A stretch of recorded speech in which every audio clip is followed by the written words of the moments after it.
Ever fired an arrow at a target and felt like a badass? Cute. Now imagine doing it with fingers so frostbitten they're turning black from the front of a storm-tossed ship, while men with axes are actively trying to kill you. That Viking archer you idolize from TV, the one calmly picking off enemies while looking majestic? Pure fantasy. Real Viking archers weren't heroes. They were walking calluses with permanent injuries who died young and painfully. The reality of being a Norse archer wasn't just hard. It was a daily exercise in agony that would break most modern humans before breakfast. And deep down, you know you wouldn't last a day. Your training started at 7, not with encouragement and safety gear, with pain. They'd hand you a bow, too heavy, obviously, and watch your arms shake as you tried to draw it. Fail? Get smacked. Cry? Get smacked harder. This wasn't about building your confidence. It was about breaking you into something useful.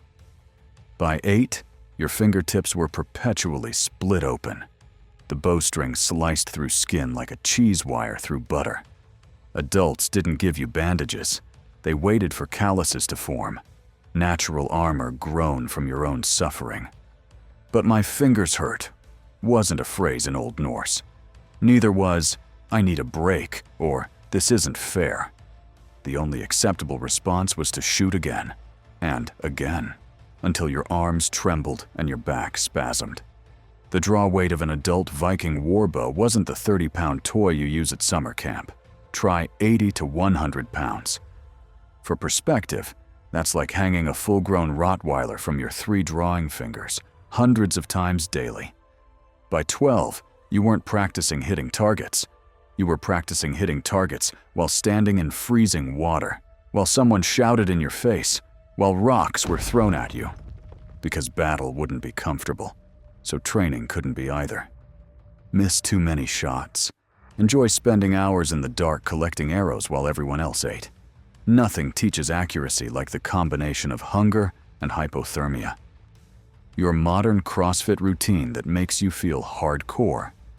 Viking children would laugh at you between their sessions of finger-destroying, muscle-tearing archery practice, if they had the energy to laugh at all. And here's the real kicker.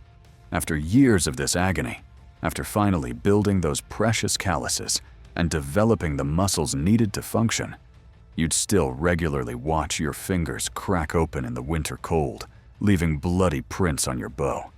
And you'd still be expected to hit your target.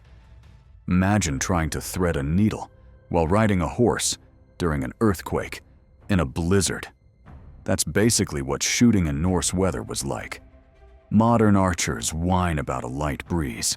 Viking archers shot in sideways sleet that felt like glass shards against their faces. They drew bowstrings with hands so numb they couldn't feel if they were gripping an arrow or their own broken finger. Your bow, that precious weapon you'd spent months crafting, would soak up moisture and lose power in the rain. Your bowstring would get heavy and sluggish. Your arrows would warp. And you? You'd be expected to compensate for all of it, or die trying. Just wait for better weather wasn't a concept when raiders were storming your settlement. Storms didn't wait because your fingers were numb. You shot through it, or your family died. Simple as that. The sea made everything worse. Try maintaining your stance on a heaving deck while waves crash over you. Try keeping your bowstring dry when you're drenched in salt water. Try hitting a moving target from a moving ship in gale force winds. Now try it while someone's throwing spears at your face.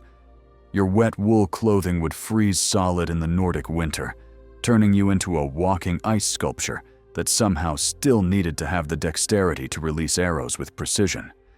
Your leather armor would harden like cardboard, cracking at the joints and chafing your skin raw.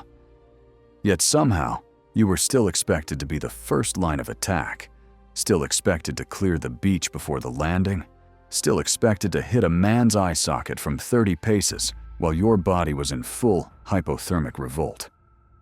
That compound bow with carbon fiber limbs and precision machined cams you're so proud of? A Viking would trade it for a good meal and never think about it again, because they lived in a world where you made your weapon or you died. Finding the right wood was your first nightmare. Not just any tree would do. You needed yew, elm, or ash with straight grain and perfect density. Too young, too flexible, too old, too brittle, too wet, it'll warp. Too dry, it'll crack. And you weren't cutting it with a chainsaw and power tools. You were using an axe and hand knife, splitting the wood along the grain without modern measuring tools, eyeballing dimensions that needed to be precise to within millimeters. One mistake, one hidden knot in the wood, start over. One moment of inattention while shaving down the limbs, start over. Except starting over meant another full day of work with tools that were basically sharpened rocks compared to what you're used to. Your arrows weren't bought in bulk from Amazon. Each one was a personal project from hell. The shaft had to be perfectly straight, and they don't grow that way. You'd spend hours heating and straightening each one, knowing a warped arrow meant a missed shot, which often meant death. Fletching had to be perfect, cut from the right bird, split just right, glued at the ideal angle. Too much? It drops. Too little? It veers. Wrong angle?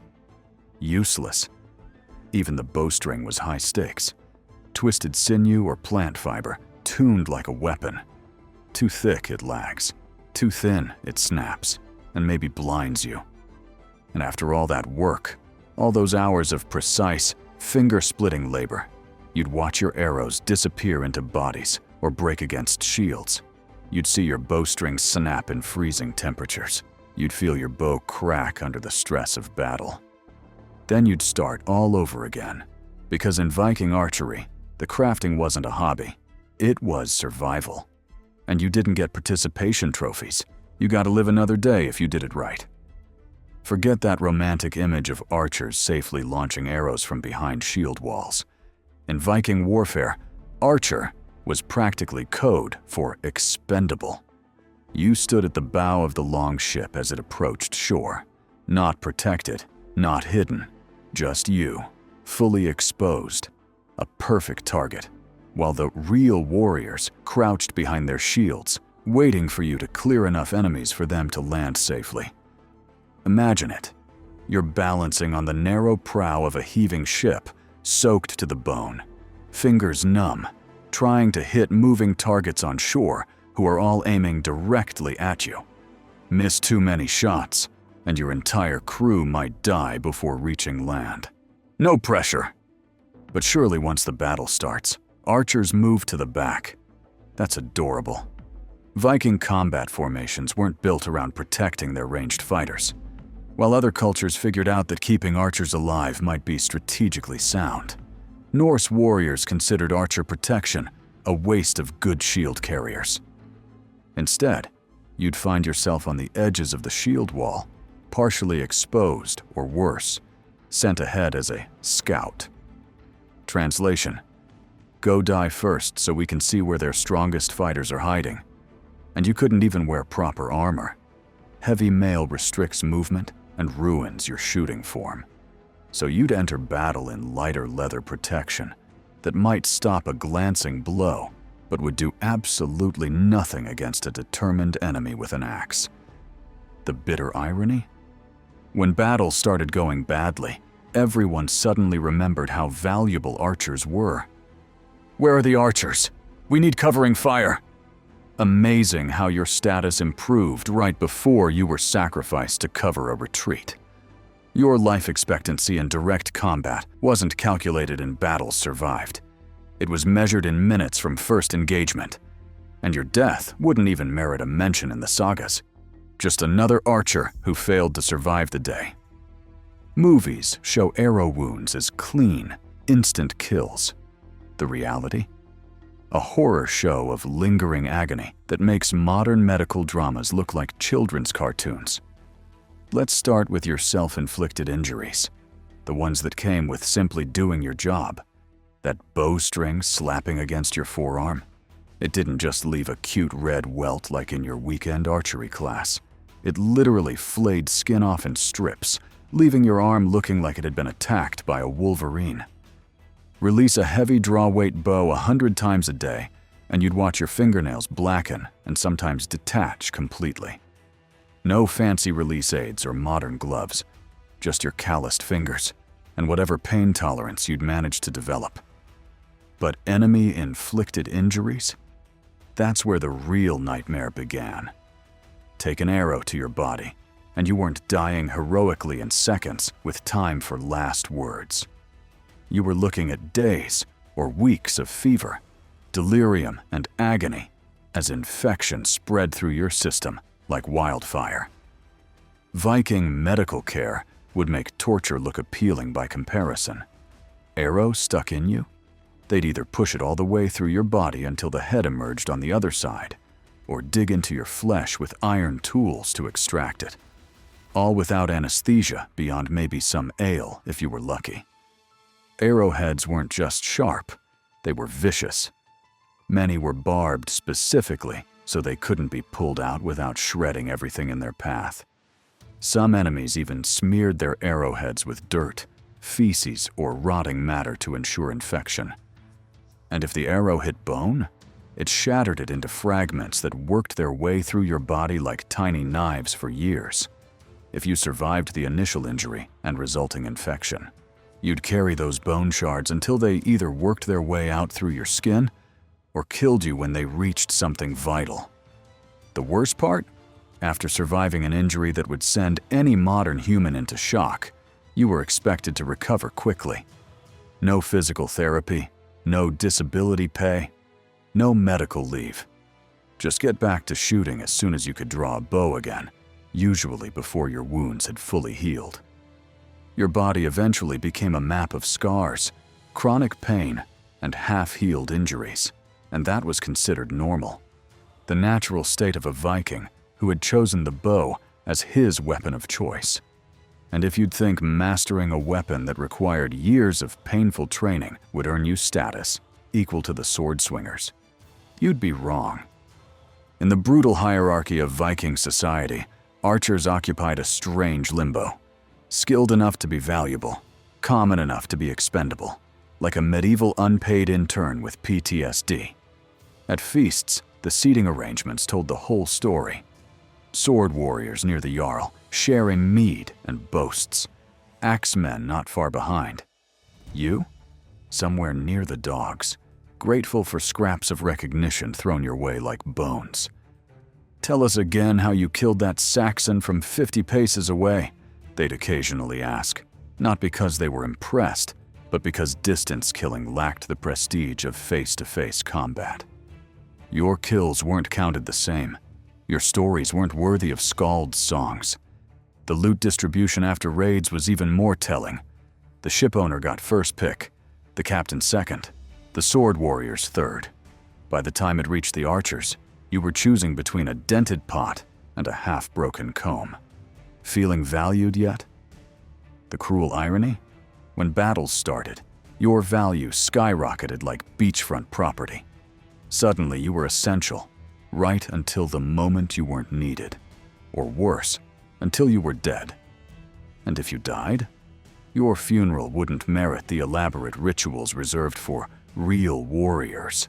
Your bow might be passed down, but your name wouldn't be. Another archer was already being trained to replace you, like changing a broken wheel on a cart. Your greatest legacy wasn't glory, it was survival knowledge passed to the next generation of arrow fodder, teaching them which fingers to sacrifice to frostbite first when the choice became inevitable. Your modern 40-hour work week with weekends off, a Viking archer would laugh until blood came out their nose. When not in battle, which wasn't often, you were hunting. Not for fun, for survival. Missed too many shots, and it wasn't just your pride that suffered, it was everyone's belly. Between hunting trips came the endless equipment maintenance. That painstaking gear required constant attention, like a needy child with sharp edges. Your bowstring needed regular waxing and replacement. Your arrows needed inspection and repair after each use. Your bow required oils and resins to maintain flexibility without cracking. Skip maintenance for a couple days? Congratulations on your upcoming funeral. Training never ended. Ever. Even veteran archers with decades of experience practiced daily. Miss a few days, and your muscles would begin to atrophy, unable to handle the massive draw weights required in battle. Your calluses would soften. Your eye would lose its edge. In the archery game, there were no days off, only days you weren't dead yet. Sleep. That luxury was for people who weren't responsible for everyone's survival. During raids or when threats loomed, archers pulled double duty as night sentries. Your keen eyes were useful for more than just shooting. They were for watching the darkness for approaching enemies. Your body was never whole, always sporting fresh injuries alongside healing wounds and old scars. Your shoulders and back developed chronic pain from repetitive stress that would make modern physical therapists weep. Your hands remained permanently damaged, with fingers that couldn't fully straighten and nails that grew back deformed, if at all. And the reward for all this endless suffering and work? The privilege of waking up tomorrow to do it all again, assuming you survived that long. Let's cut through the heroic nonsense. You, watching this on your phone while sitting somewhere comfortable, would collapse before completing a Viking archer's morning routine. Being a Viking archer wasn't some cool aesthetic for Instagram. It wasn't a weekend hobby or an interesting conversation starter. It was a brutal, thankless existence of constant pain, danger, and labor that usually ended with an agonizing death far from home, probably from an infected wound that modern antibiotics would clear up in a week. So could you do it? Could you handle the training that began with bleeding and only got worse? Could you function while freezing, hungry, and in constant pain? Could you accept being essential in battle but overlooked in victory? Could you craft perfection with primitive tools knowing your life depended on it? Or are you just another soft modern human who romanticizes a past you wouldn't survive a single day in? Tell me in the comments which would break you first: the training, the battle, or the complete absence of basic human comfort. Want more brutal reality checks about history's most misunderstood warriors? Subscribe for weekly doses of historical truth that'll make you pathetically grateful for antibiotics and indoor heating. And speaking of heating, ever wondered how Viking peasants managed to survive those brutal, unforgiving winters without modern heating?